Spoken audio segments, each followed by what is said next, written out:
Les marchés avec CMC Markets, trading de CFD sur actions, Forex et indices.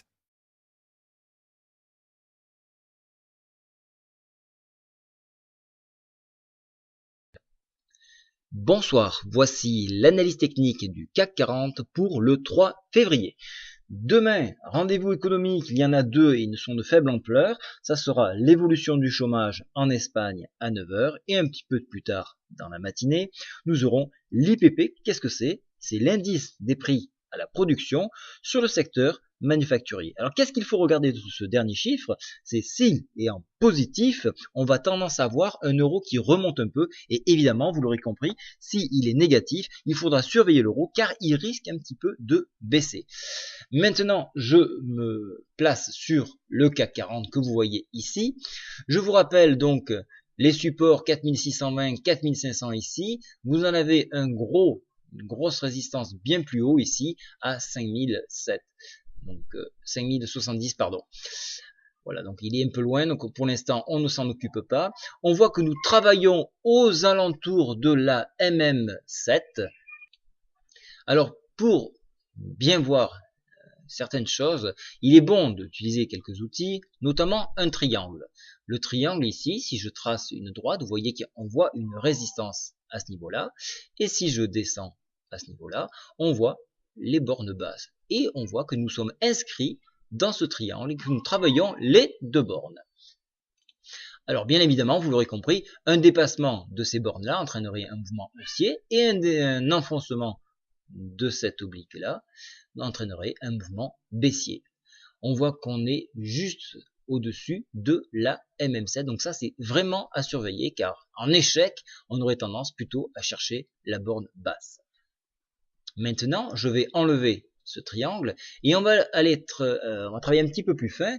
On va prendre des indicateurs, notamment des retracements de pivot. Alors on ne va pas afficher le S3 et le R3 qui sont le support 3 et la résistance 3. On va plutôt travailler tout simplement avec le R2 et le S2, bien évidemment R1 et S1. Donc les résistances, je les mets en rouge et les supports, je les mets en vert. Alors j'épaissis les traits de façon à bien les marquer et le pivot, je le mets en marron ici. Je clique et là vous voyez quelque chose d'assez intéressant. Vous voyez que le pivot a été travaillé à la baisse et la résistance a été travaillée à la hausse. Donc à 4646, et si je descends un petit peu plus bas ici, alors je vais faire un petit zoom, voilà, on le verra mieux, 4612 à la baisse et plus haut, alors on est masqué par le cours, mais 4643 à la hausse. Vous voyez, ces deux bornes-là ont été lourdement travaillées, notamment au fixing où nous avons cherché à consolider cette zone-là, et une fois que la consolidation s'est faite, on est venu chercher la MM7, histoire de créer le doute pour autant les haussiers que les baissiers, puisque préserver cette MM7 est très importante pour un mouvement haussier. Je vais enlever le pivot. Voilà. Et je reviens donc sur une zone un petit peu arrière. Voilà. Au niveau des stochastiques, vous voyez que nous avons refroidi et nous repartons à la hausse.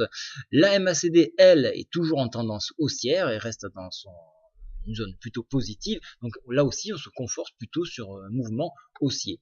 Qu'est-ce qu'il faut remarquer également? Notre fourchette Andrews qui est toujours orientée à la hausse.